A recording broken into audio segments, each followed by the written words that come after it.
Santiago Cuño entrevista al general Balsa en una nota donde se revelan datos que nunca se dijeron sobre la guerra de Malvinas.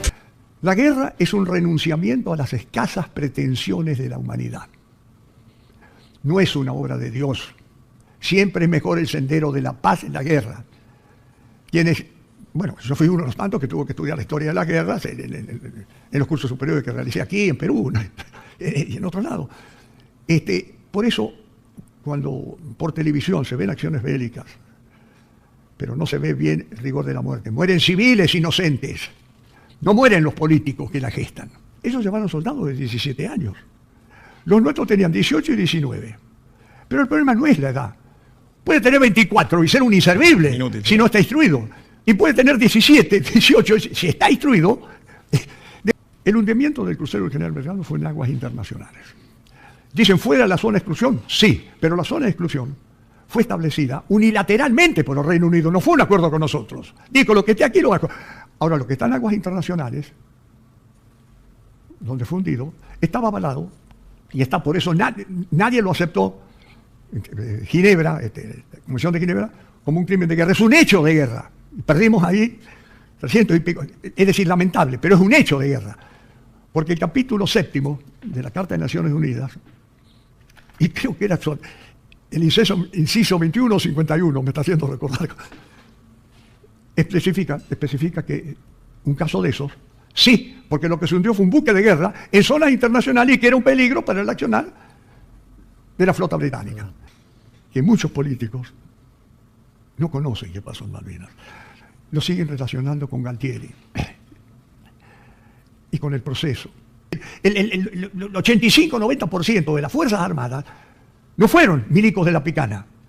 Los primeros que seriamente, como profesionales, nos reconocieron y hasta elogiaron fue el enemigo. Fue el Reino Unido. Fueron los militares con los cuales combatimos. Y uno de ellos, el general Jeremy Moore. El apoyo latinoamericano a la Argentina en Malvinas es tan ancho como el Río de la Plata, pero con 50 centímetros de profundidad. Fue real. Sí, claro. Este instrumento tan inútil como un libro de quejas en desuso, que es la OEA, el Tratado Interamericano a sentirse recíproco, otra cosa en desuso. Cuando se convocó, un país comprensible, ligado al Reino Unido, pequeña república de acá de Latinoamérica, que se abstuvo. Se abstuvo Estados Unidos, era comprensible. Se abstuvo Colombia, se abstuvo Chile. Bueno, bienvenidos, ¿cómo les va? Gracias por estar ahí. Hoy es uno de esos programas que da gusto hacer. Ustedes saben que la profesión de periodista tiene un montón de sinsabores y tiene momentos que a uno lo gratifican, y este va a ser uno.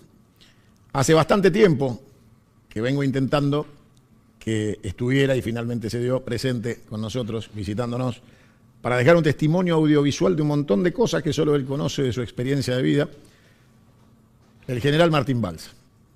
Un general de la democracia, un soldado, un diplomático, alguien que ha transitado la vida pública con el mismo honor y la misma trascendencia, sin buscar escenarios rimbombantes ni protagonismo que no fueran el de cumplir con su deber.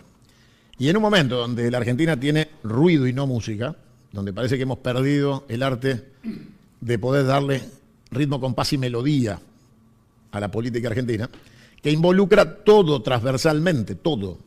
La política no es únicamente una campaña electoral. La definición de la política de defensa, de la formación de los cuadros de las Fuerzas Armadas y de seguridad, son parte de la política de una patria, de un país. La planificación, la prospectiva como ejercicio permanente y sustentable, todo eso ha quedado en el olvido para ser reemplazado por tuiteros o youtubers. Hoy vamos a intentar que esta tecnología digital, somos el primer canal digital de la Argentina, con 9 años de antigüedad, reconocido con el Martín Fierro de Oro a nuestra labor como impulsores y gestores de este mecanismo de comunicación en la Argentina, que hoy algunos utilizan para denostar la imagen de nuestro Señor Jesucristo y otros lo usan para vender fantasías electrónicas o armar negocios piramidales. Nosotros lo hacemos para seguir fundando patria y que algún joven hoy escuche lo que vamos a charlar a partir de este momento con el general Balsa, al cual le doy la bienvenida. Gracias por venir, mi general. No, muchas gracias por su invitación, que se la agradezco profundamente. Mi general, yo le pedía que charlemos de algunas cosas para abrir conciencias de jóvenes que tal vez lo tienen a usted en el conocimiento público, pero no conocen profundamente lo que usted ha hecho a lo largo de su vida pública, desde que la población en general tomó conocimiento de su presencia y que usted desarrolló con idoneidad en distintos aspectos. ¿Usted se imaginó alguna vez, un día como hoy, cuando egresaba, usted egresó un 17 de diciembre como subteniente? De 1955. Año fatídico. De 1955. Y en este nuevo aniversario de su egreso de subteniente, ¿se imaginó alguna vez que iba a ser diplomático? No, no me imaginé nunca. Cuando me recibí, un 17 de diciembre de 1955, en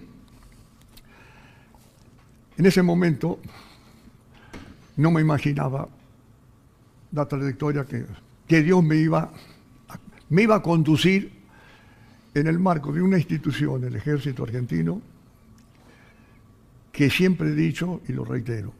A mí el Ejército Argentino me dio tanto como una madre bien amada, como mis padres, como mis hijos, como mi esposa, y todo se lo debo a ese ejército. Pero agradezco sus palabras, pero ya como jefe del ejército, o subjefe, o jefe de unidad, comandante de institutos militares, comandante de brigada, es decir, todos los puestos uno por uno que fui, yo no hubiera podido hacer nada si no contaba, y sobre todo hago hincapié como jefe de la fuerza, 8 años, del maravilloso grupo de generales, de oficiales y de suboficiales que trabajaron conmigo. Enfatizo mucho en el cuadro de suboficiales porque en todos los ejércitos del mundo, y obviamente el argentino, los suboficiales constituyen la columna vertebral de la fuerza del ejército. Quizás eso se dé también en las otras fuerzas armadas, pero yo me circunscribo al ejército. Y la primera vez que yo vi escrito eso fue en Estados Unidos, en una de las tantas visitas que hice que hablaban de la backbone, es decir, la columna vertebral, el cuadro de suboficiales, pero sin esos oficiales, sin esos suboficiales, yo no hubiera podido hacer nada. Y en un acontecimiento, como fue la guerra de Malvinas, yo creo que si usted habla con cualquier jefe táctico, me refiero a una jerarquía de teniente coronel, es probable que le pueda decir lo mismo o algo parecido. A los oficiales que yo tuve en Malvinas, a los suboficiales que tuve en Malvinas, le tengo que agregar también a los soldados que tuve en Malvinas. Esos soldados no estaban en el voluntariado en ese entonces. Esos maravillosos litoraleños. La gran masa de esos litoraleños eran correntinos, pero había un puñado de formoseños, de chaqueños y de misioneros. Sin esos soldados oficiales y oficiales, una unidad que, como otras unidades, no fueron muchas, pero hubo varias unidades, fueron reconocidas por el comportamiento en el informe Rattenbach, que creo que es el informe más serio que se ha escrito sobre Malvinas. Es mi opinión. Otros pueden tener otra opinión. Yo respeto la opinión de todos. El que opina distinto a mí no es mi enemigo, ni siquiera mi adversario. Es alguien que tiene otro punto de vista. Mi general, cuando a usted le tocó comandar el grupo de artillería de Malvinas para defender Puerto Argentino, defender la pista de aterrizaje, Menéndez no pisó el terreno una vez en todo el conflicto. Me refiero a que no participó en ninguna acción bélica, no tiró un tiro durante todo el conflicto. Su armisticio y su actitud frente al comandante inglés fue espantosa a los ojos del pueblo argentino, viéndolo vestido de gala frente a un comandante inglés que venía de transitar con sus soldados. Jeremy Moore, a quien después, muchos años después, le cuento, no quiero interrumpirlo, lo conocí y charlé con él en Londres, le estoy hablando del año 1996, octubre, durante 1 hora, pero después en todo caso... Ahora volvemos. No, digo, ¿qué siente usted cuando ve esa foto y usted recuerda a sus conscriptos dando batalla en las trincheras, acompañando, artillando. Y viene la foto de Menéndez vestido de gala, faltaba que tuviera una taza de té en la mano, y la desconexión absoluta con el conflicto. O sea, su presencia era casi absurda frente al conflicto, cuando ya se estaba defendiendo Puerto Argentino, ya no se estaba defendiendo. ¿Qué hubiera hecho usted si hubiera sido el comandante, si usted hubiera sido Menéndez? ¿Se hubiera quedado en la casa del gobernador vistiéndose de gala? ¿Qué apreciación hace usted histórica de ese rol de Menéndez cuando usted estaba con sus soldados defendiendo Puerto Argentino? Sí, yo tenía su unidad de artillería al sur de Puerto Argentino y al oeste de Puerto Argentino, en dirección a donde estaba en el regimiento 7 de infantería, Monte London. Si usted me dice si me sorprendió la actuación de Menéndez, le diría que no. No lo conocía mucho, nunca había sido jefe directo mío, pero evidenció ahí una total incapacidad. No solo él, ahí había un Estado Mayor, supuestamente. Otros generales, y ni hablar del Estado Mayor General del Ejército. Que nadie se opuso al disparate ese gestado por el almirante Anaya. Esa absurda guerra.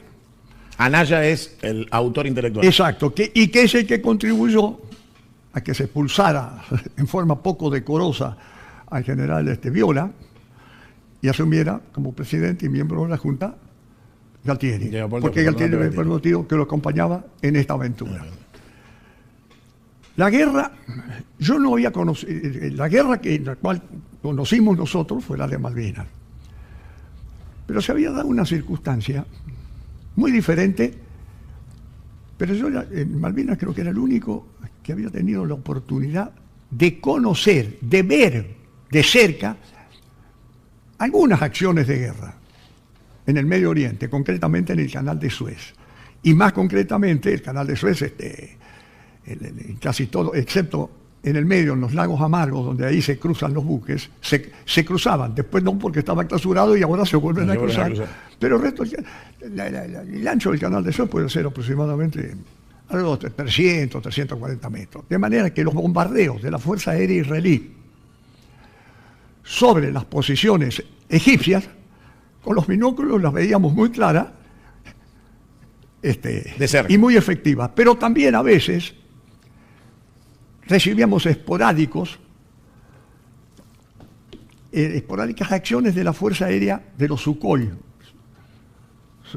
15 creo que eran ese, pero Sukhoi egipcios sobre los búnkeres israelíes, y los puestos de observación nuestros estaban muy próximos a los búnkeres, de manera que en varias oportunidades un Sukhoi, hemos visto el Sukhoi a 700, 800 metros de altura, ametrallando, y a veces la metralla caía sobre los puestos de observación nuestros. Hubo un oficial sueco muerto, después en otras circunstancias un oficial francés, casco azul, estábamos en fuerza de paz, no portábamos armas. Ahí había los observadores, en esa misión eran irlandeses, franceses, austríacos, suecos, se me están pasando belgas y argentinos. De manera que vi algunas acciones de guerra. Después las vi en nuestra guerra. Y vi también algunos efectos, campos de refugiados, etcétera, en la zona que hoy es muy conocida, la altura del Golán, porque tuvimos que estar en el Líbano, Siria. Después le voy a pedir volver a Medio Oriente. Jordania. Es decir, que había visto acciones. Y al término de la guerra de Malvinas, ya como jefe del ejército, vi también secuelas de una guerra en los Balcanes. Y he leído, creo que fue un general inglés el que lo dijo, no de Malvinas, de la Segunda Guerra Mundial. Pero quienes conocieron la guerra dijeron algo similar a lo que yo voy a decir ahora. La guerra es un renunciamiento a las escasas pretensiones de la humanidad. No es una obra de Dios Siempre es mejor el sendero de la paz y la guerra. Bueno, yo fui uno de los tantos que tuvo que estudiar la historia de las guerras en los cursos superiores que realicé aquí, en Perú, ¿no? Y en otros lados. Por eso, cuando por televisión se ven acciones bélicas, pero no se ve bien el rigor de la muerte. Mueren civiles inocentes, no mueren los políticos que la gestan. Entonces yo le voy a preguntar por un par de anécdotas que gracias a Dios conozco, porque usted fue generoso y me las contó, de, por ejemplo, su opinión sobre el coronel Seineldin o Aldo Rico en Malvinas, no de la política, porque la gente cree que usted nació después, que no se conocía, la gente no entiende que ustedes se conocen desde sus oficiales, que cursaron juntos una carrera, que fueron muchos años antes que llegara a Malvinas. ¿Qué opinión tiene de ellos como soldado, como contraparte de la que tenemos sobre Menéndez o el Estado Mayor? En Malvinas, Rico tenía el grado de mayor.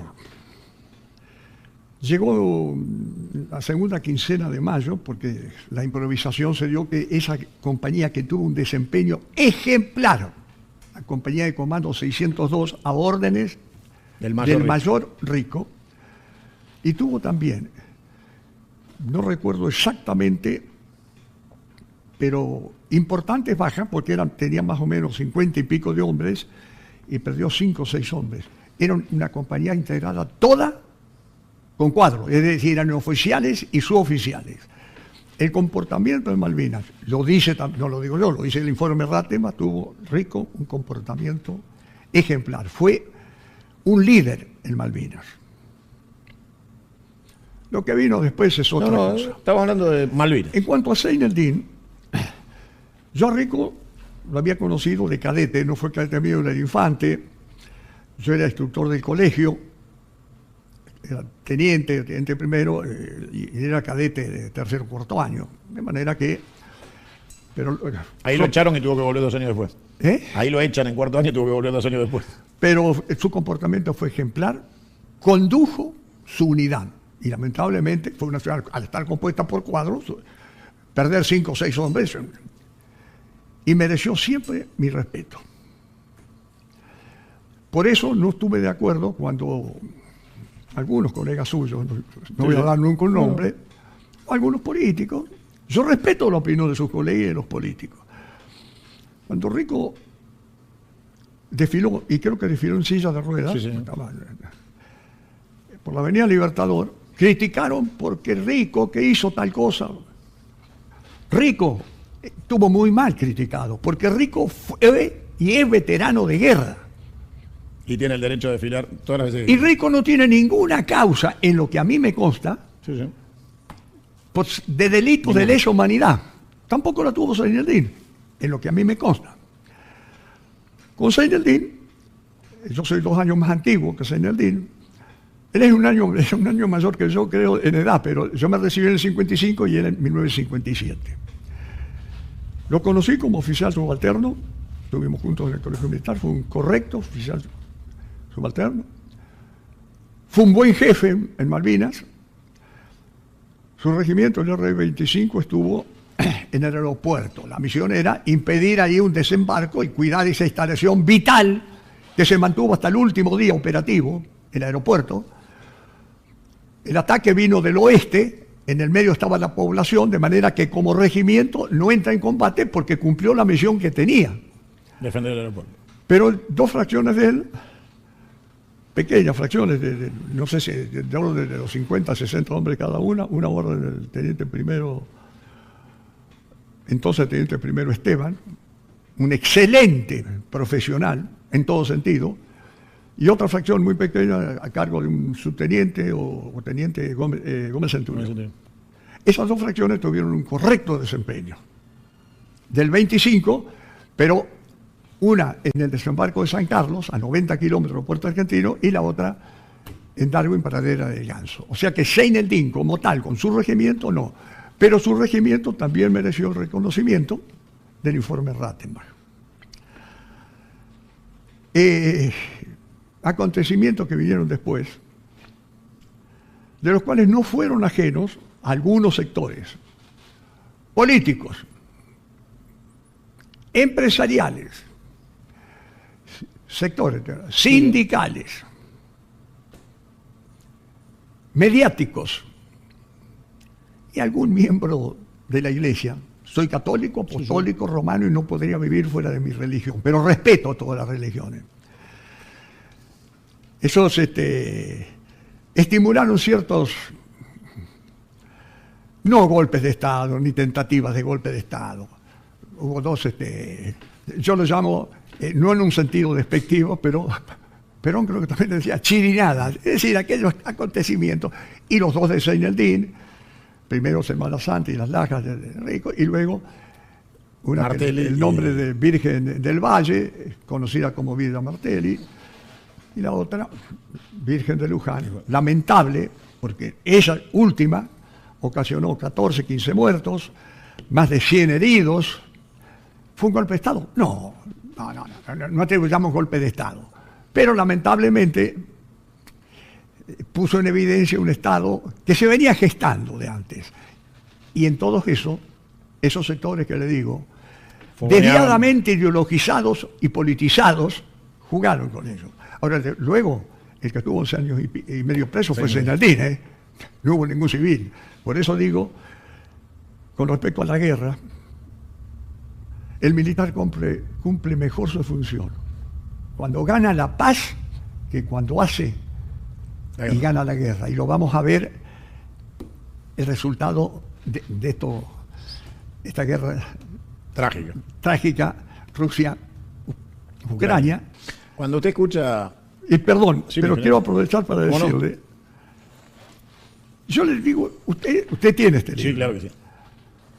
¿Quiere abrirlo, mi gerente? ¿Está cerrado? ¿Quiere abrirlo para mostrar algo? Sí, pero yo se lo quiero dejar a usted para que usted se lo regale a quien... ¿Cómo no? Algún veterano. Sí, claro. Posible. Va a ser un placer. Esto yo lo escribí en el 2001. Se llama Malvinas, gesta e incompetencia. Hubo incompetencia tremenda de la Constitución. Hubo gesta, sí. Y como jefe, como teniente coronel, Dios me permitió tener una satisfacción tremenda. Discúlpeme, no, mi general, está mal lo que voy a decir, pero no fue mérito mío. Fue mérito de mis soldados, de mis oficiales y de mis oficiales en Malvinas. Todos esos litoraleños los trajimos de vuelta. Con algunos de ellos, mañana tengo que tomar café con uno, algunos están acá, otros mantengo. Me dio tuve muertos, sí, oficial y suboficial. La guerra es destrucción, son viudas, huérfanos. Este es el testimonio de una guerra, la guerra que yo participé. Y doy mi opinión. La primera víctima de la guerra se la atribuyen a Churchill, no sé si lo dijo o no, o lo debo haber repetido, haber escuchado de otro, no sé. La primera víctima de la guerra es la verdad. Y la guerra de Malvinas no fue la excepción. Sobre ese tan dicho disparate de todo. Me permito incidir en un disparate. Con esto, usted regáleselo. Va a estar en manos de un excombatiente. Se lo prometo. Uno de los tantos disparates. Ahí está. Yo estaba viendo un programa de televisión. No voy a dar el nombre. Era un escritor muy conocido. Había sido diputado también. Si me está escuchando, él va a saber quién es. Me reí cuando lo dijo, cuando lo vi a eso. Y estaba con 3 soldados. Perdón, 3 presuntos soldados. 3 que decían soldados que habían combatido en Malvinas. Y los 3 soldados vestían una camisa de verano mimetizada. ¿Veo? Sí, camuflaje, mimetizada. Y el periodista le preguntó, ¿y ustedes fueron así con esta camisa Malvinas? Sí, dice. ¿Y qué temperatura hacía? 15 a 20 grados bajo cero. Bueno, la guerra terminó el 14 de junio. La temperatura más baja, según yo recuerdo, no había calor, pero rara vez, no sé si 1 o 2 días tuvimos 3, 4 grados bajo cero. Nunca hubo 15 grados bajo cero en una Patagonia nuestra. De manera que ese era un disparate. Pero cuando, y con 15 grados bajo cero, y ustedes así fueron, sí, porque no había nada. Esa prenda, esa camisa, era una camisa de verano.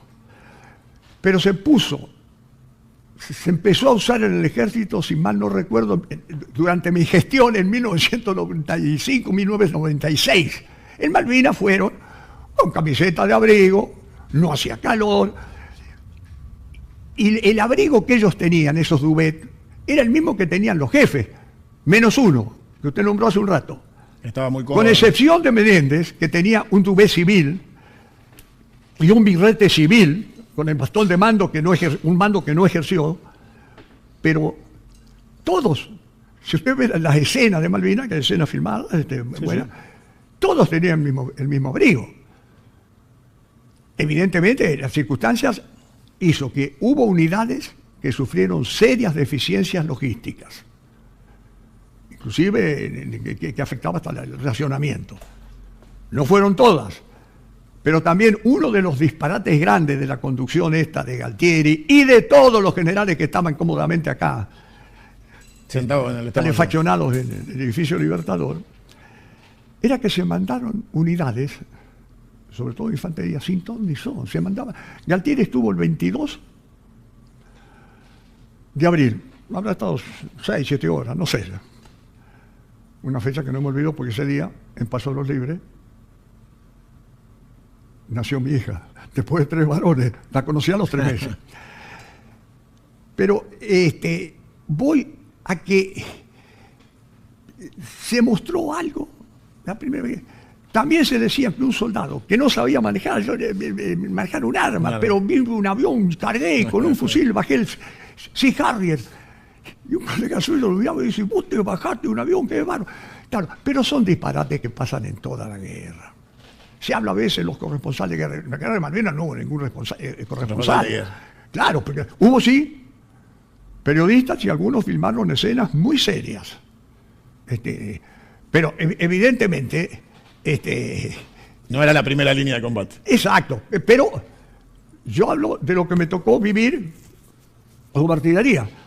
Artillería no está en primera línea, pero es uno de los lugares más buscados, porque lo que buscaba el fuego naval y sobre todo el fuego aéreo era eliminar el fuego. Eliminar el fuego de artillería, porque era el que más los perjudicaba a ellos. De manera que hubo unidades que combatieron bien y como en todas las guerras, hubo algunas defecciones puntuales, en oficiales sí, en suboficiales también, pero eso de que los chicos de la guerra, 1% no lo puedo precisar yo, de las tropas ingleses, me consta porque me lo dijeron. Aparte, cuando vimos, había algunos que eran jovencitos. Ellos llevaron soldados de 17 años. Los nuestros tenían 18 y 19. Pero el problema no es la edad. Puede tener 24 y ser un inservible si no está instruido. Y puede tener 17, 18, si está instruido. No era por la edad, pero se mezcló. Y cuando vino la democracia, al primer partido que le tocó al presidente Alfonsín, yo siempre digo, le tocó una transición tremendamente difícil, pero había algunos que estaban con él, que no podían, no el presidente Alfonsín, pero algunos, que no podían separar Malvinas de Galtieri. Claro, correcto. Galtieri, y lo que muchos políticos no recordaban, y no recuerdan actualmente también, es que cuando juró como gobernador de Malvinas, el general que usted nombró, sí, Menéndez, lo hizo en la Casa de Gobierno, y fueron los presidentes de los principales partidos políticos. Principales partidos políticos. Algunos han muerto, no sé de todos, pero fue el secretario general de la CGT, entre otros. El que presidió la ceremonia, Sánchez, era el ministro del Interior del autodenominado Proceso de Reestructuración Nacional. Y Videla. Esos fueron a Puerto Argentino. Yo no estuve ahí porque no había llegado todavía. Eso fue el 7 de abril de 1982. Ese día, al día siguiente, yo me entero que en Paso Libre a Malvinas. Que voy a Malvinas y el martes 13 de abril llegamos a Malvinas. Pero esos que fueron, Videla, al secretario del CGT, los principales partidos políticos, vamos a nombrar los dos que había, peronistas y radicales, presidido por Sánchez, por el ministro del Interior. ¿Y sabe cómo juró el juramento Menéndez?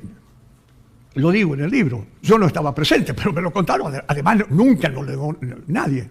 Juró por el proceso de reestructuración nacional. ¿Qué regalito le hizo al adversario, a los ingleses? Juró por el...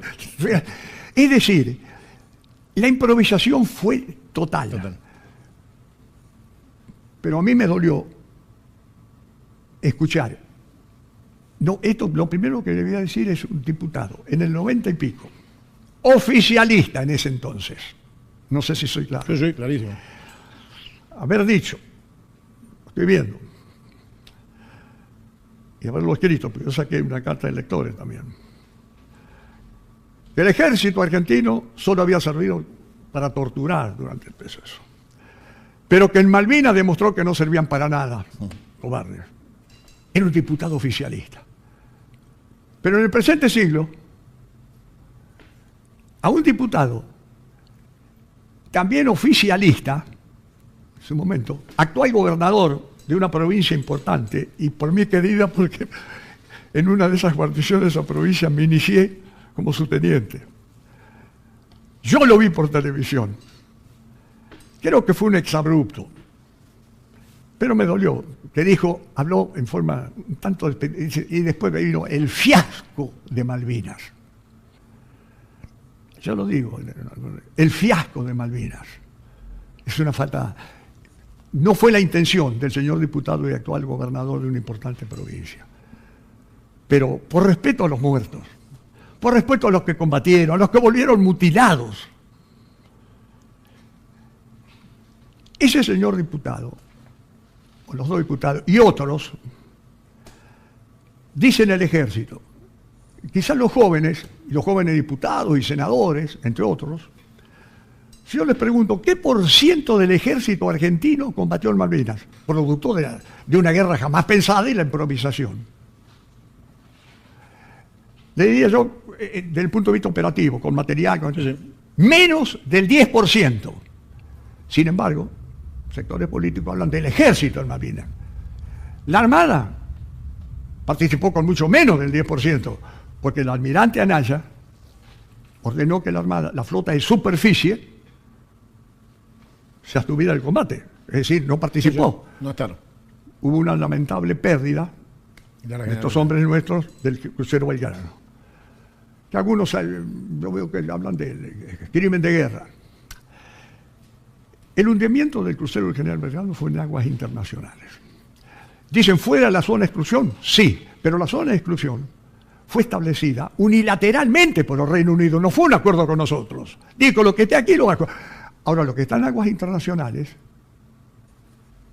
donde fue hundido, estaba avalado, y está por eso nadie lo aceptó, Ginebra, la Comisión de Ginebra, como un crimen de guerra. Es un hecho de guerra. Perdimos ahí 300 y pico. Es decir, lamentable, pero es un hecho de guerra. Porque el capítulo 7º de la Carta de Naciones Unidas, y creo que era el inciso 21 o 51, me está haciendo recordar, especifica que un caso de esos, sí, porque lo que se hundió fue un buque de guerra en zonas internacionales y que era un peligro para el accionar de la flota británica. Voy entonces que la primera verdad de la guerra es... La primera víctima es la verdad. Muchas cosas, por supuesto, son ciertas, otras es por desconocimiento, pero el que tiene cierta responsabilidad política y ciertos cargos, Maquiavelo decía que la prudencia, Maquiavelo decía extraordinario, ¿no es cierto? Pero dijo, un príncipe puede ser muchas cosas, pero lo que no puede ser, él valoraba mucho es la prudencia. Y la prudencia no es una virtud mía. Entonces, pero voy a decir que muchos políticos no conocen qué pasó en Malvinas. Lo siguen relacionando con Galtieri y con el proceso. Fue triste cuando yo vi por televisión, en un debate, no de presidente, un importante funcionario que ha ocupado importantes cargos, ante una respuesta que dio una señora, que estaba, dijo, me quieren aplicar la motosierra, como los milicos aplicaban la picana. Lamentable, porque lo dijo, los milicos. Y había tenido un importante cargo, mayor cargo, en el Ministerio de Defensa. Es decir, no hay que, por respeto a los muertos, refiérase por los combatientes, por los militares de entonces, porque el 85-90% de las Fuerzas Armadas no fueron milicos de la picana. Pero entonces parece que ahora se acepta que lo hemos visto a través de visitas que se han hecho y no quiero entrar en ese sentido, pero creo que esto se lo tenía que expresar, como hay algunas cosas que dicen ciertos funcionarios, y yo lo atribuyo más a desconocimiento, pero también otros pueden ser juzgados como ingratitud. Y mala intención. No la descarto tampoco. Mi general, usted recién planteaba, hay temas que usted conoce porque fue jefe del ejército y usted conoce, y uno de los temas que pululó por los medios... Uy, perdón. Sí, por favor. Cuando dije que la Armada con menos del 10%, el ejército no llegó tampoco al 10%, pero debo puntualizar que en el caso de la Fuerza Aérea se dio, no sé exactamente con qué por ciento, pero hubo un accionar respetado y que merece el respeto de todo el pueblo argentino, de los hombres de la Fuerza Aérea, pero también de todo el pueblo argentino, de los combatientes, de los que quedaron para allá en la turba malvinera y los que quedaron en las gélidas aguas del Atlántico Sur, y de los que volvieron también. Entonces terminaron con eso de los chicos de la guerra. Hubo un secretario de Derechos Humanos en el año 2006, 2007, que públicamente en la agencia Telan está, yo lo he dicho reiteradamente, dijo que había que juzgar a todos los jefes de unidades, a los tenientes coroneles, a los que combatieron, porque llevaron el terrorismo de Estado a Malvinas. Eso es una infamia de ese secretario de Derechos Humanos, hoy fallecido, pero lo tomaron mucho, entonces pasamos a ser torturadores de nuestros soldados. Eso, a 40 y pico de años de la guerra, eso es una burda mentira. Y si hubo 100 o 200, que es un porciento ínfimo, que cometió algún acto indigno o una vejación, mereció ser sancionado con todo el rigor en su momento, pero la denuncia, el secretario de Derechos Humanos lo hizo 25 años después de haber terminado la guerra. Creo que entonces los veteranos merecen un respeto y saquemos de toda... Esto lo dijo un secretario de Derechos Humanos, sí. Porque habíamos llevado el terrorismo de Estado, que teníamos que ser, no corría el principio de inocencia. Nosotros teníamos que demostrar que no habíamos sido torturadores. Creo que los veteranos, soldados, suboficiales, oficiales merecen un poco de respeto, sobre todo por un secretario de Derechos Humanos, por la dirigencia política. La tiene en el pueblo, el respeto, pero no lo ha tenido, hay excepciones en todo, no lo generalizo, pero esos pocos hacen un daño muy grande. Digo, sobre su desarrollo se infiere entonces que por más que se pasara la etapa de reequipamiento, hemos llegado a un punto que por varios años estamos indefensos. Pero objetivamente, yo no estoy hablando, porque acá no hay una responsabilidad, no me estoy refiriendo a responsabilidad del actual gobierno que lleva un año. Acá, para lograr lo que yo llamo un estado de indefensión, esto viene particularmente en los últimos 25 años, por lo que hemos dicho. No hay aviones de combate, no hay submarinos, la flota superficie, en toda la información mediática, tiene serios problemas para navegar. Los tanques, en buena hora, un reequipamiento, se van a remodelar, pero hoy no tenemos la imprescindible capacidad disuasiva, es decir, yo no quiero nada de otro, pero tengo que proteger mis objetivos vitales. Primarios. Entonces, En ese caso, no me atrevería a hablar ni pensar de rearme. Un reequipamiento, sí, pero va a demandar varios periodos presidenciales y una apreciación. Pero tiene que hablarla con otros que estén más capacitados que yo. Para lograr el nivel operativo y logístico de las Fuerzas Armadas, en mi opinión, hay que consultar a los que saben, que son los que tienen la responsabilidad de mandarlas ahora. Lograr un estado operativo y logístico que tenían las Fuerzas Armadas en 1999. No, volver al 99. Sí, las que tenían en el 99, no digamos las del 2025. Siendo prudente, yo creo que disponiendo de fondos aceptables, demanda como mínimo más de 3 mandatos presidenciales. Algunos exministros de Defensa, exministros de Defensa, han dicho 4 mandatos presidenciales. Y puede ser, disponiendo de un aceptable presupuesto. El del año pasado, si mal no me equivoco, me está haciendo reflexionar, era el 0,7 del PBI. 0,7. No, promedio es el 2%. Con eso vamos a tener, no hablemos, pero disponiendo del 1.1, cosas de... Y sobre todo, cuando se habla de defensa, creo que todos tenemos que ser muy prudentes. Siempre, en mi pueblo había algunos que en broma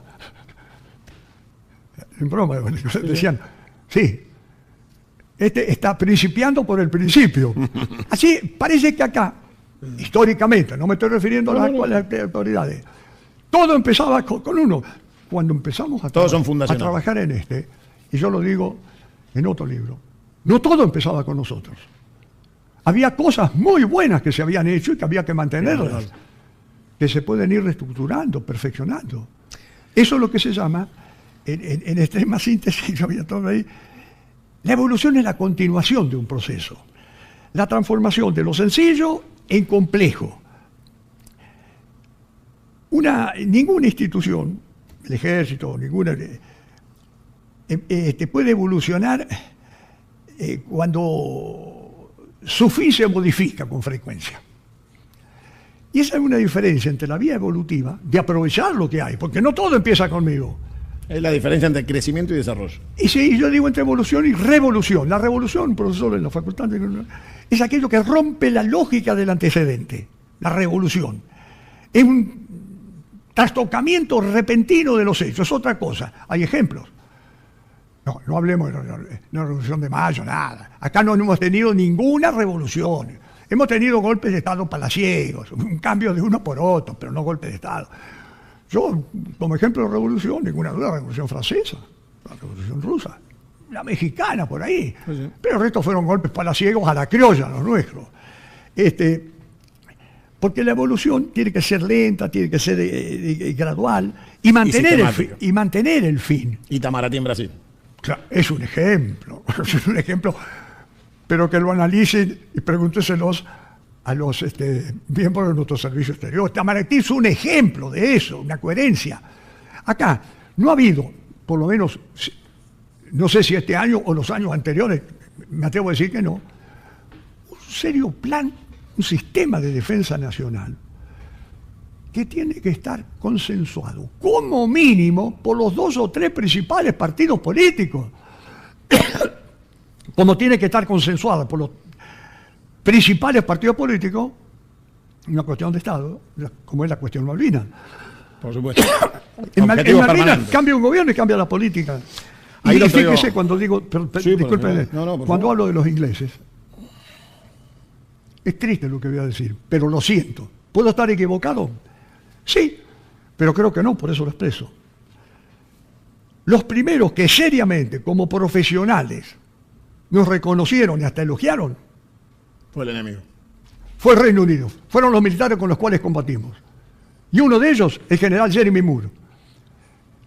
Siendo yo jefe del ejército, recibo una invitación que se gestó así. Primero, me vino a ver el agregado militar, teníamos relaciones, y el embajador, porque querían subir una patrulla del ejército británico, quería subir en la Aconcagua.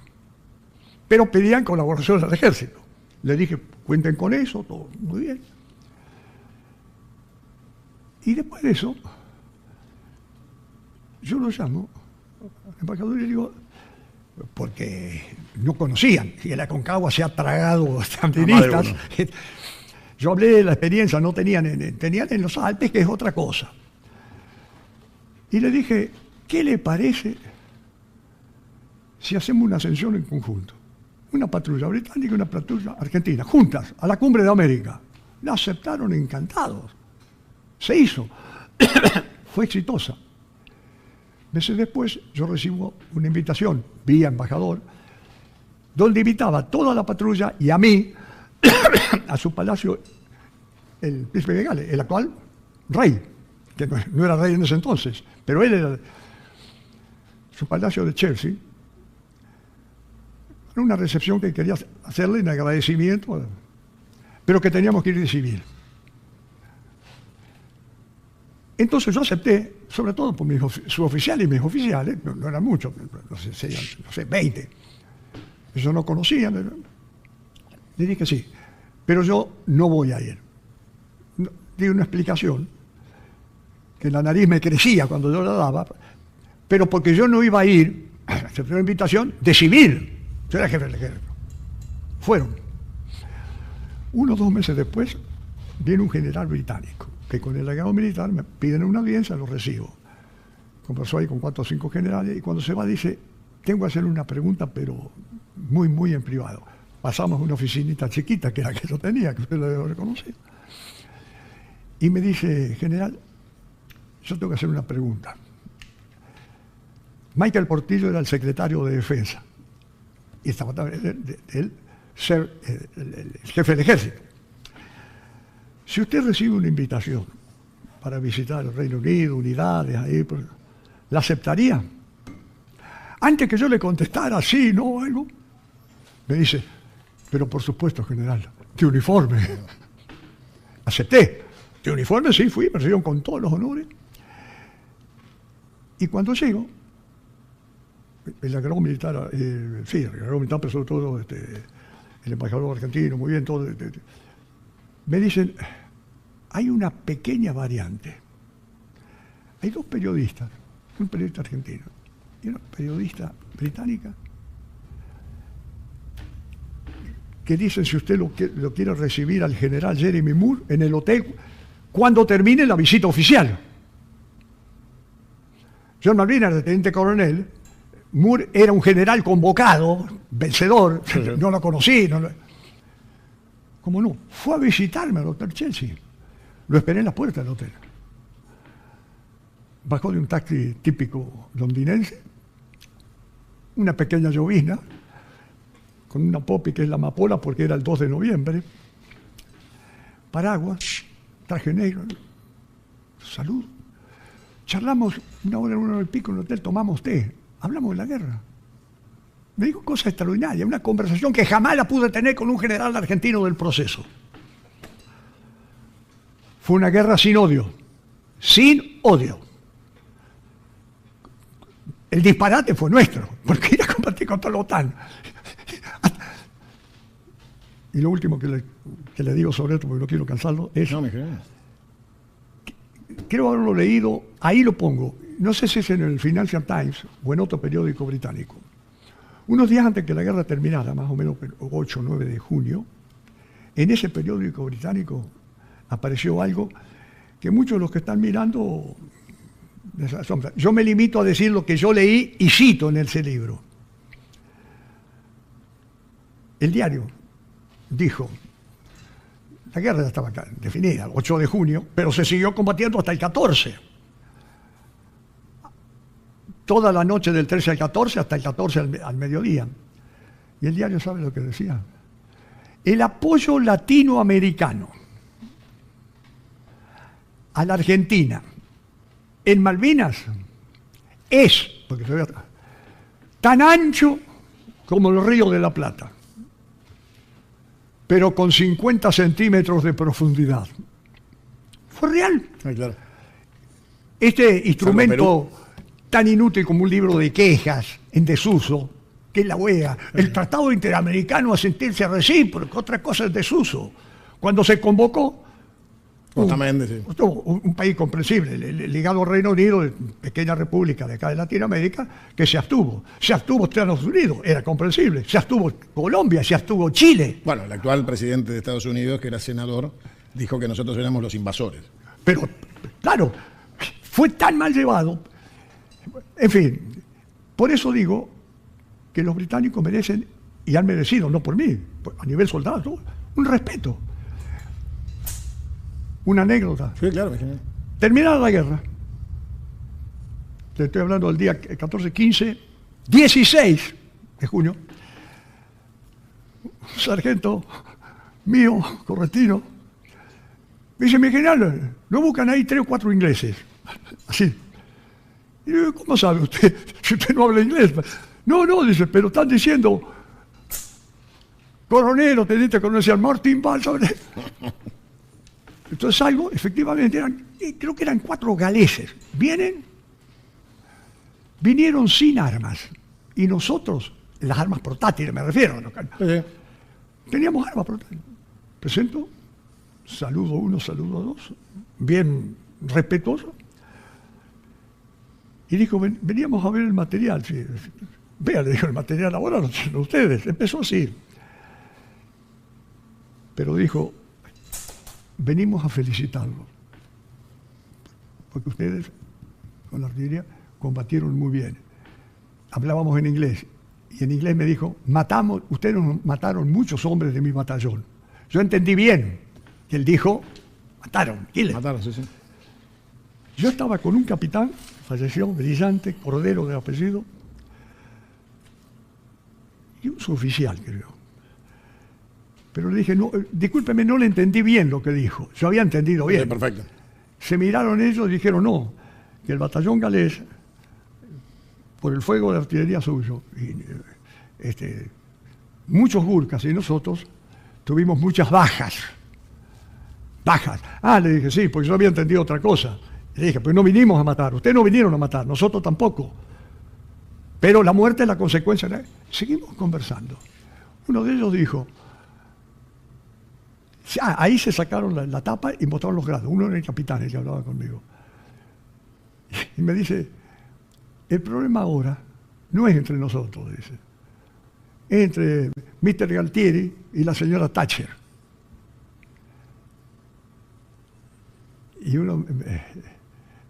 Y dice: porque nosotros no combatimos por la señora Thatcher, combatimos por la reina. Y dijo Inglaterra. Y por Inglaterra. Y el capitán mío, de apellido Cordero, falleció de muerte natural siendo teniente coronel, dijo: nosotros no peleamos por Mr. Galtieri, peleamos por un sentimiento, como es Malvinas, pero no por Galtieri. ¿Sabe cuál fue la respuesta de ellos? Todo ha terminado. We can shake now. Podemos darnos la mano ahora. Nos dimos la mano. Teníamos todavía una lata de durazno marca Inca, que está negra, la abrimos, compartimos con esos 4 ingleses que vinieron a saludarnos. Fue una guerra sin odio. Cuando llegaron al continente no recibieron ese trato. No, nosotros tuvimos 2 oficiales, casi todos los oficiales, salvo algunos, tuvimos como prisioneros de guerra. Éramos más o menos unos 490 prisioneros de guerra, algunos contados oficiales que habían quedado y quizás algún soldado, pero más se quedaron con los... tuvimos 14 días en San Carlos, en una barraca que dice que nunca se usó, pero que tenía 2 bombas argentinas sin explotar. Nos quejamos a la Cruz Roja Internacional porque ya había tomado intervención. Que vinieron de la Cruz Roja, el jefe, el campo prisionero era un mayor, se les explica, y el inglés con la flema, sí, dice, pero no las tiramos nosotros, estas bombas las tiraron ustedes. Además, si no las explotamos hasta ahora, no deben ser de buena calidad. Y ahí nos reímos todos. Al cumplir más o menos 15, 16 días, pasamos a un buque. Ahí las condiciones mejoraron un poco, en un camarote de 2 estábamos 3, después de mucho tiempo pudimos bañar, pero voy a que fue una guerra sin odio. Argentinos y británicos respetamos la Convención de Ginebra. No hubo torturas, hubo respeto. Y si me dicen la comida, y sí, pero también sufrían ellos, porque no tenían... En fin, no estoy exaltando, estoy exponiendo mi vivencia. Le voy a hacer alguna pregunta, mi general, en honor al tiempo, que tienen que ver con definiciones que lo hacen a usted y que yo quiero que queden plasmadas en esta charla que estamos teniendo. La primera es el giro que intenta el actual gobierno dar al rol de las Fuerzas Armadas en cuanto a ser Fuerzas Armadas vinculadas a la tarea de la paz y a las misiones de paz, para involucrarlas en misiones de guerra y en apoyo logístico de acciones ofensivas, como por ejemplo hablar de enviar tropas a Ucrania o de apoyo a la situación de Palestina e Israel. O sea, un cambio dogmático de 180 grados, de misiones de paz y de observación y de colaborar a finalizar con conflictos, a participar activamente de conflictos como política activa del Estado argentino, abandonando la teoría sanmartiniana para sumarnos a una teoría desconocida para nosotros en la formación de los cuadros de las Fuerzas Armadas. Si a usted le hubieran dado la orden de ir a combatir a Ucrania o a Medio Oriente, o no en función de la paz, sino de la guerra, ¿hubiera ido? Bueno, yo voy a dar una respuesta, pero es historia que nunca se va a poder comprobar, ¿no es cierto? Gracias a Dios, cuando tuve responsabilidades importantes, digo responsabilidades importantes cuando fui coronel, comandante de brigada, comandante de institutos militares, subjefe del Estado Mayor Conjunto, subjefe del Ejército y jefe del Ejército, esos cargos los ocupé con un gobierno constitucional. Y ninguno, durante todos los gobiernos constitucionales, mientras yo estuve, fue el presidente Alfonsín y el presidente Menem. Fueron, sí. Ninguno hubiera dado esa orden. Me atrevo a decir, ninguno hubiera dado esa orden. Sí hubo una participación importantísima en fuerzas de paz. Desde 1958, en un problema en el Líbano, hasta el 92, habían participado 400 y pico oficiales solos como observadores en distintas partes. Estoy hablando del 58 al 92. Al 92. Del 92 al 99, de Fuerzas Armadas, el 80% de ejército, participaron 13, 14 mil, oficiales y suboficiales. En las últimas llevábamos 4 o 5 soldados porque eran voluntarios. Es decir, no se dio ese caso. Por eso mi respuesta está condicionada por eso. Creo que sería un disparate, pero afortunadamente no se ha dado. Pero creo que tenemos que ser muy prudentes en la dirigencia política, que quienes rigen los destinos del país, sea del partido A, B, C, D, E, cualquier partido, con valorar que la guerra, y estas guerras no son la excepción, son un renunciamiento a las escasas pretensiones de la humanidad.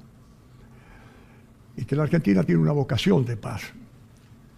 Y que quizás quienes conocimos la guerra tenemos más esa vocación de paz que los que nunca que muchos políticos de distintos signos. Ha tenido, en la Primera Guerra Mundial, creo que estaba Irigoyen, y luego en la Segunda Guerra Mundial se mantuvo una tradición que dice que acá vinieron nazis. Un embajador israelí en su momento dijo que más nazis habían entrado en Nueva York que en Buenos Aires. No hay duda. Es decir, yo quiero desprenderme de todo lo político y de todo lo ideológico. Es la verdad histórica. El pueblo argentino tiene una vocación de paz. Acá hay conflictos, no estos dos, hay conflictos por todos lados. La Argentina tiene que colaborar con la paz. Clarísimo. Mi general, le hago las 3 últimas y lo dejo a usted cerrar con un mensaje a todos los que nos están mirando. Usted fue jefe del Ejército y hay una duda que se sembró en virtud de declaraciones de la vicepresidente con respecto a una condecoración del padre. Hizo alusión a una condecoración de Malvinas, que después fue desmentida, confirmada, vuelta a desmentir. ¿El oficial Villarroel tiene una condecoración de mérito en combate o es simplemente un excombatiente que ha recibido lo mismo que todos los excombatientes en el Congreso a su labor en Malvinas? No me sorprende su pregunta porque hace varios meses atrás, bastantes meses atrás, algo similar salió y me preguntaron. Es muy probable que al señor teniente coronel Villarroel yo lo podría haber visto varias veces. No lo recuerdo, nunca lo tuve en mis órdenes porque él era infante, sí, claro. Yo soy artillero, la vida nunca lo cruzó. Todo lo que yo le voy a responder por lo que a mí me consta. Con el máximo respeto hacia él, sobre todo porque está fallecido y porque es un veterano, fue y es un veterano de guerra. De la señora, yo nunca hablé con la señora, desconozco. Obviamente el sentimiento que ella puede tener hacia su padre es totalmente comprensible. De lo que a raíz de esto, a mí me dijeron, pero en forma informal, porque, bueno, yo no lo conocí, pero es probable que lo haya visto. Como jefe de ejército, sí. He visto miles de oficiales, suboficiales. En Malvinas estuvo. Es veterano de la guerra de Malvinas. Estuvo en la compañía con el grado de capitán, creo que tiene capitán, en la compañía del entonces mayor Rico, la compañía de comando 602. Como veterano de guerra, como todos los veteranos de guerra sin distinción, soldados, oficiales y suboficiales, tienen la condecoración, tenemos que, diploma. Un poco tarde, casi 10 años después, pero finalmente el Congreso de la Nación la entregó, que la Nación Argentina, veterano de guerra. Esa todos recibimos la misma. Mis correntinos, fermoseños, recibieron la misma que yo. A mí me lo entregó Lorenzo Pepe. En el año 90, 91, en el Congreso. Sí. Pero seleccionaron algunos, un hombre del cual siento el mayor de los respetos. Se fue hace poquito. Tardaron bastante, ¿no? Los legisladores y todo, desde el 82, pero bueno, se concretó. Esa condecoración es obvio que como un veterano de guerra más, el señor tiene, el padre de la señora vicepresidente, la recibió. Pero a raíz de la pregunta que me hicieron, un colega suyo le dije, en lo que yo leí del ejército en su momento y después como jefe, no recuerdo, no hubo muchas condecoraciones, hubo distintas condecoraciones. Pero me dijeron que fue consultado el actual teniente, el teniente coronel Rico, y Rico me dijeron que contestó, un colega suyo me dijo, yo no recomendé a nadie. Tengo entendido, esa compañía tuvo condecorados. Todos los muertos, algún herido, por herido en combate, pero según todos los informes que me llegaron, el teniente coronel Villarroel no fue condecorado. Rico respalda que no lo recomendó. Tiene el mérito militar la misma condecoración que tengo yo. Pero en lo que a mí me consta, y constaba en el ejército, creo hasta ahora, el ejército tiene que dar la respuesta porque tiene el escalafón de todos. No existió esa condecoración. No tuvo una condecoración, excepto la del Congreso Nacional, que porque es veterano de guerra. Okay. Y la pensión de veterano de guerra, que fue puesta en el año, fue el presidente Kirchner el que puso, el Congreso Nacional, mediante una ley. Todos cobramos la misma pensión. Y está bien. Sí. Mis correntinos, mis formoseños, mis chaqueños cobran la misma que cobro yo. Y está bien, porque los dos estuvimos expuestos. Digo, para sintetizar. No sé si fui claro en eso. Clarísimo. No hay duda, por ejemplo, que Poltronieri recibió su condecoración. Esa existe y no hubo duda jamás. ¿Cuál? El conscripto Poltronieri, que recibió su condecoración especial por su mérito en combate. Esa existe, no es duda, nadie la duda. La de Villarroel entró en duda y usted nos ayuda a pensar. Sí, no sé, me sorprendió en su momento cuando entró en duda, no sé qué alguien. Pero como me preguntaban, le dije, yo no recuerdo, no lo he tenido a mis órdenes, no puedo valorar el comportamiento del entonces capitán Villarroel, porque yo no lo tuve a mis órdenes. Yo le puedo hablar, recién le nombré un teniente coronel fallecido, pero que era capitán, que estuvo conmigo, que soportó al lado mío porque es el 13 de junio, que fue mi cumpleaños, 48 cumplí esa vez, creíamos que ahí se terminaba todo. Tuvimos una conversación extraordinaria. Fue inglés. De ese yo puedo hablar del comportamiento, pero no dudo del... Él estuvo en la compañía de comando 612, es un veterano de guerra. Pero no existió recomendación del mayor Rico para condecorar a ninguno de su unidad. No, lo mismo también una vez me preguntaron sobre el teniente coronel, atribuían, no me consta, pero me lo preguntaron porque dicen que lo dijo. No sé si lo dijo la señora vicepresidente o no, no sé. Si lo dijo, a lo mejor tiene una información equivocada. Que no había ascendido a coronel por Omalsa. Cuando me preguntaron, respondí lo mismo que respondo a usted. Yo cuando me hago cargo del ejército en el 92, si mal no recuerdo, teniente coronel Villarruel, le tenía que haber tocado ascender antes, no había ascendido. Yo no intervine nunca. Normalmente yo intervengo en los ascensos de coronel a general de brigada y de general de brigada y general de división. Pero en todo lo que a mí me consta, no. Dicen que fue por una sanción que le habría puesto el ministro de Defensa por negarse en el 87, 88, negarse a curar la Constitución Nacional cuando él estaba en un cargo en el sur. Estas precisiones deben figurar bien en el legajo personal del señor teniente coronel. Así que le agradezco mucho y lo dejo a usted con sus últimas palabras para que la gente lo escuche lo que le quiera decir. Reitero lo que le dije. A mis soldados, a todos, porque tomo contacto a veces con algunos que no estuvieron en Malvinas, pero también para ellos, a mis malvineros y a todos los que yo he tenido oportunidad, y a mis suboficiales y oficiales, que fui injusto porque los abrazos tendrían que haber sido muchos más, pero que acepten eso. Y como un militar más, decir que jamás pensé las cosas por donde me iba a llevar la vida. Se lo agradezco a Dios, se lo agradezco a mi familia, y sí, a todos los que estuvieron bajo mi mando. No creo haber sido el mejor jefe del ejército de la historia, en absoluto. Lo único que me permitan es que traté de hacer las cosas. Como jefe de unidad en la paz y en la guerra, como comandante de brigada, como comandante de institutos militares, su jefe del conjunto, su jefe del ejército en momentos difíciles, y como jefe traté de hacer las cosas lo mejor posible, como lo hacen todos, han hecho todos. Dios me condujo, y ya le digo, no voy a repetir más eso porque no tiene solución. Abrazos que no pude dar. Muchas gracias, mi general. Chao. Ha sido un placer. Nos vamos así. Simplemente fue Martín Balsa, el general de la democracia.